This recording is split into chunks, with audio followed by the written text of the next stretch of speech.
Iain Lee's and Watko's Important Target.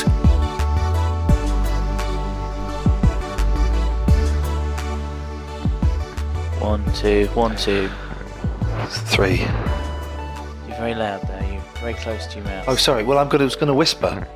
Okay, you can whisper. So is this still episode 4? This is episode 5 now. Are we starting a new one?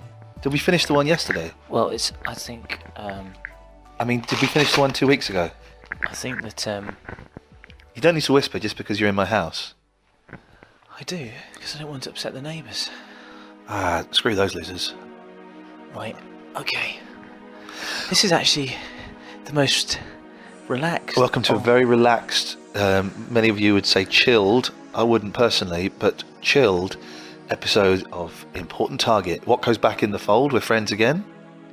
Did we fall out? We did, and I took control, but Yes, I remember. due to a legal battle, I own the name, but I have to employ you.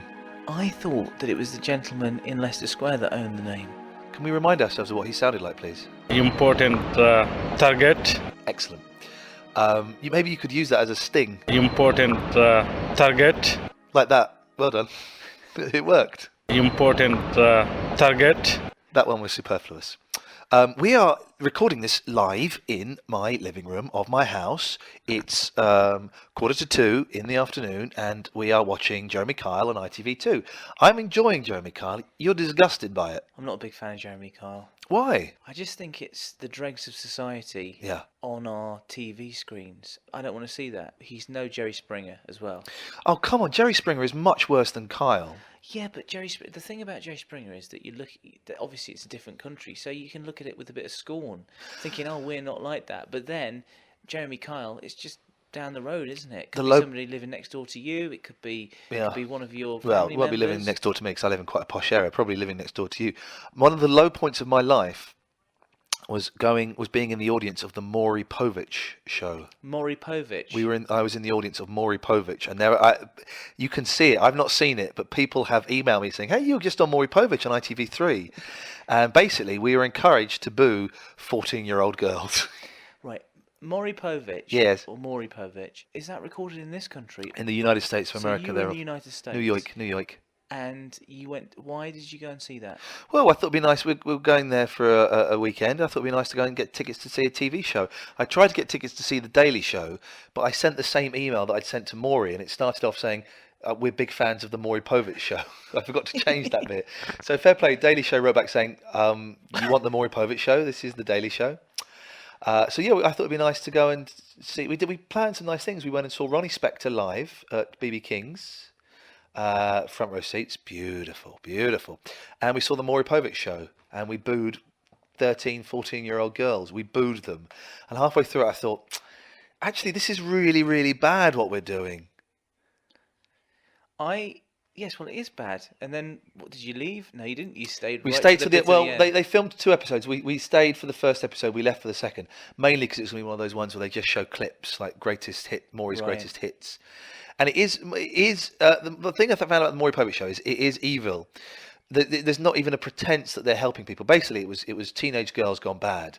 So they were like 13, 14. How bad? Very bad. Sleeping with men in their 40s. They were like 13, 14. Sleeping with men in their 40s. Tattoos, Smoking crack, prostitution. And basically, it's kind of, you could look at it another way. It's naughty girls or it's abused children. You know, it was one of those things. And at no point during it did Maury Povich try to help anybody. In fact, when it went to the break, he deliberately walked away from the parents and the children and wouldn't talk to them. And then at the end, they got sent to boot camp, and one of them had a seizure. What, during the show? Yeah, they got sent off to boot camp at the end. And that was all filmed? Yep. You were part of that, Iain? Yeah, I was booing them. At one point, I was going, "You should listen to your mama, listen to your mama." And the security told me off for shouting that out, which I actually thought was quite good advice, because your mama was giving good advice, but... Right, and you were told off because really you should have been shouting, Boo. "Come on, have a seizure." Oh, it was horrible. It was horrible. I felt terrible. But then we were like, well, we can't now stop booing because we're right in the front. Oh, it was awful, Watko. Really, one of my low points in my life. I'm ashamed of it. It was just me there, by the way, I should say. What, you were the only person in the audience? Yes, literally just me. That's why I couldn't leave. It looked really obvious. I went to see David Letterman when I was in New York. Oh wow, okay, yeah. Who did he have on? He had Ben Stiller Oh, and Elvis Costello, okay. who did a song, Yeah, he would do. Yeah, he's a singer. and it was very nice. And there was no booing. No, There was no need to boo. very cold studio, isn't it? Very cold. He likes it cold. Does Keeps the audience on their does toes. Dave. It's because Dave under the lights gets hot, and I think that Yeah. he'd sweat. You see, hence the reason why they have it cold. Well, no, I heard it was to keep his audience alert, and if it was too hot in there, the audience would be a bit sluggish and wouldn't applaud so vociferously. And that's one of the reasons why I keep my studio, you may have noticed last night, very cold.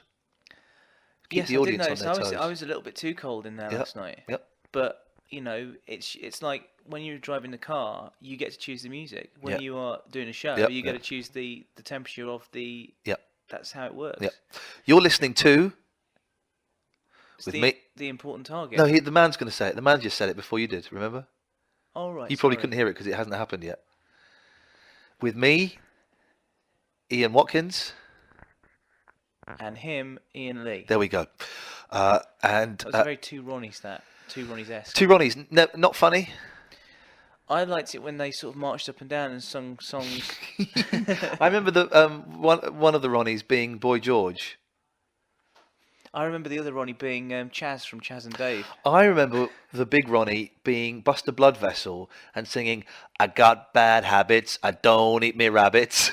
I remember one of them being dressed up as a baker, I singing remember. about baking. I remember it was the other Ronnie was Boy George. The small Ronnie. Yeah, I think it was, wasn't it? So who was Ronnie Barker dressed up as? Buster Blood Vessel. In the same. It's It was same like the thing. 80s Top of the Pops they did. I Yeah. was doing different bits that I'd seen. I've only ever seen that bit. You only ever seen that And bit? the Phantom Raspberry Blower of Old Londinium. I didn't like the serials they did. And Four Candles isn't funny. I get it. Yeah. It's Well, Four Candles, that's Four a classic, Candles. Ian. Well, it is a classic, but it doesn't mean it's funny, really. Sorry, I got sort of distracted because there's going to be a bit of argy-bargy on the Jeremy Kyle show. You ought to keep your bleeping mouth shut, you bleeping bleep bleeps. Jeremy Kyle is now sort of crouching down. Crouching tiger, hidden dragon. His microphone's on the floor. He's got his finger on his face, and he is ready to condone. Not condone. That's the wrong word, isn't it? The mum has got a sexy body. Don't look at the face. Just look at the curve of the gene. She's got stars on her arm, the tattoo stars. And do you remember that lady who got tattooed all over her face and then she was disappointed in it? That Russian lady? No, I Was it don't remember Russian? that. She went in and How said, could you not be disappointed with tattoos all over your face? well, she fell asleep apparently, and the guy, the tattooist, he thought that she wanted just stars all over her face, so he Right. kept going. Oh. And when she woke up, she had stars all over her face. Well, what did she want? She just wanted a couple of stars on her face. Well, come on. What's the difference? You've gone for stars on your face. You might as well go what I like to call the whole hog. Well, anyway, she's gonna have to pay to have them removed now, 30 grand. And the tattooist had said that he would pay half, but he's pulled out now Why? because he just thinks that the woman was stupid, for going along with it in the first place. Well, Why should he have to? Well, come on. You never. I don't believe this story for a second. You never tattoo someone who's asleep. That's just one of the basic. That's what you learn day 3 of tattoo school. And I know because I did 4 days of tattoo school. Did you? Yep. No. Somebody who you knew or know has done a tattoo program. Jodie Marsh. Jodie Marsh. Jodie Marsh. What was Jodie Marsh like in real life? I liked her a lot. She's got her knockers, but I liked her. You did that joke on the show. I did. Thank you. It's a good joke. I think she's nice. She's a little bit bonkers, but she's nice. I thought she was very charming. Liked her a lot. Anyway, so would you ever think of if it all? I'm not going to have sex with her. If the radio all dried up, would What? you What have you become a heard? tattooist? What have you heard? I've not heard anything. Who have you been talking to? I speak to a lot of people. Who? Just people. Okay, and what have they said? Said that they don't think it's going to last much longer. Oh, nuts! Fair play. I've been doing this old thing solidly for nearly 7 years. This is the what would you call the genre? Fun talk.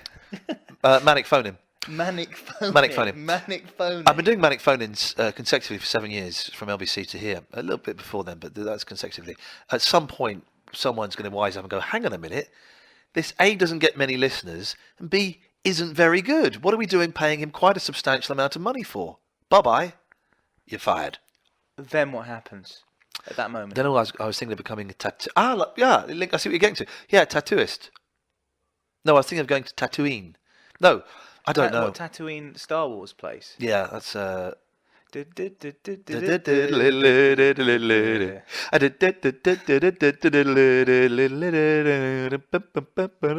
stop singing. Yeah, because I don't think it needed that much. I'm falling asleep here. This is good, because when you're asleep, I'm going to do a tattoo on you. Of stars on my face. I'm going to do. I don't know what I'm going to do. I'm sort of still thinking it up. I remember reading an old copy of Whizzer and Chips years ago. It wasn't old at the time, it's brand new.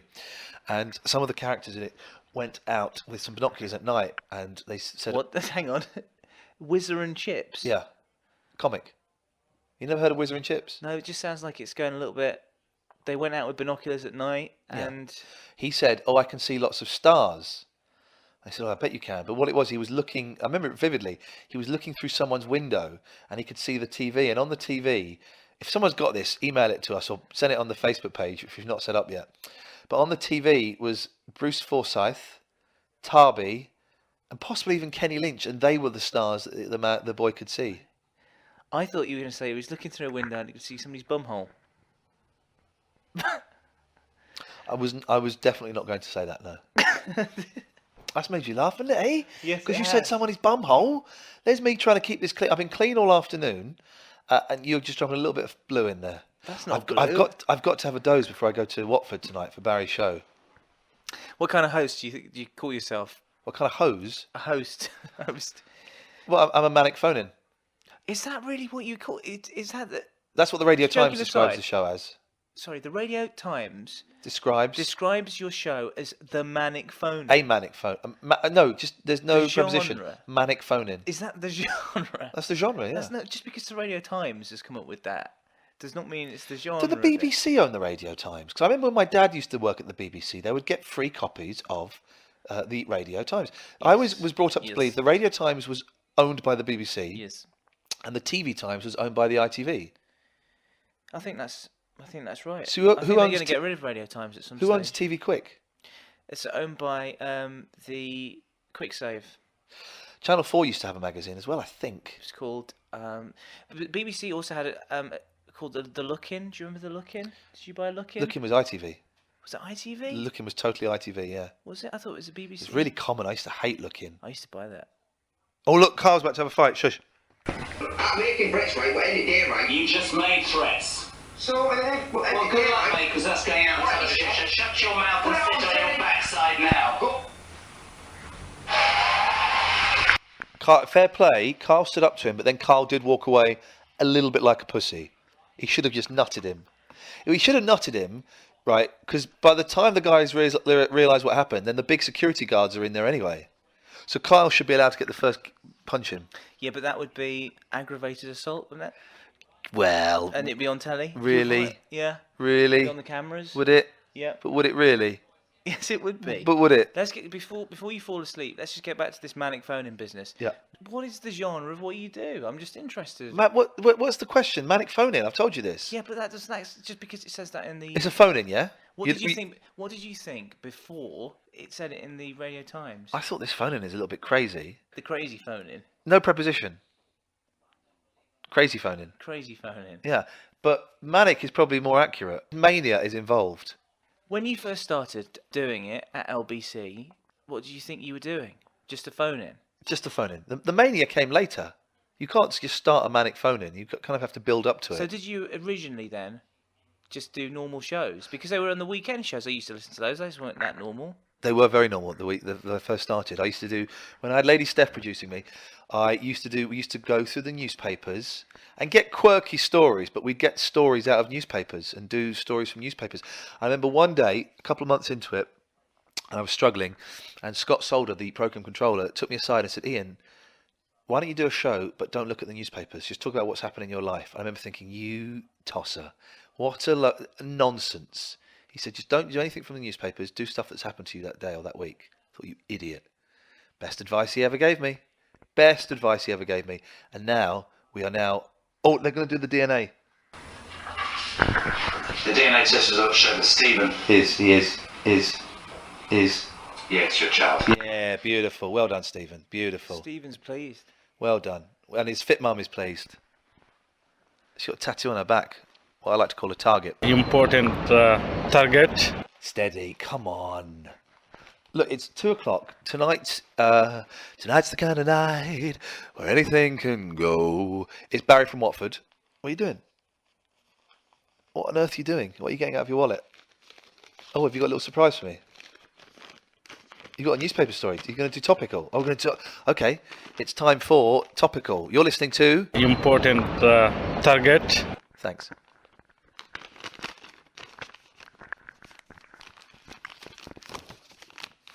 That's the sound of a newspaper that Watko has just pulled out from his wallet.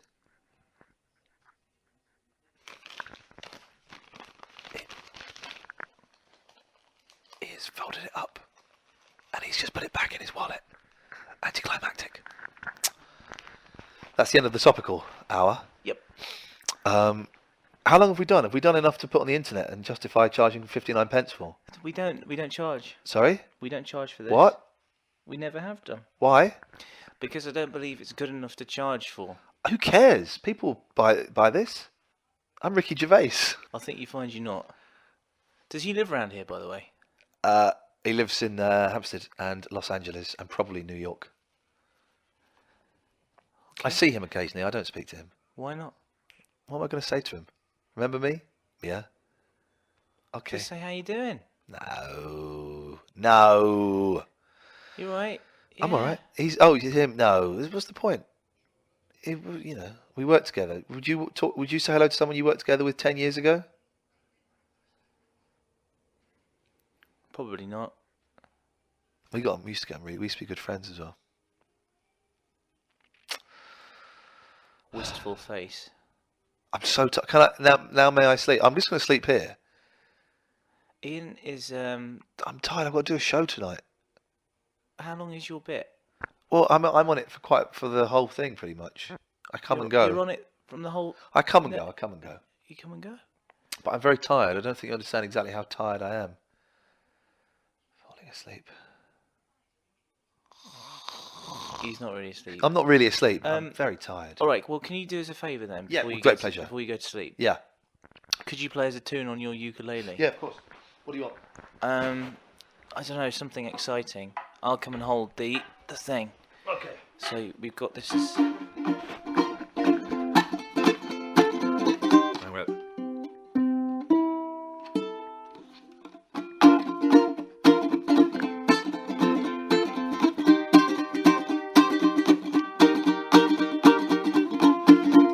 To the left, everything you own in a box to the left, in the closet, that's my stuff, yes, if I bought it, please don't touch. Keep talking that mess, that's fine, but could you walk and talk at the same time, and it's my name that's on that jug, da-da-da, let me call you a cab, standing in the front yard, telling me how I'm such a fool, saying how I'll never ever find a man like you. You got me twisted, you must not know about me.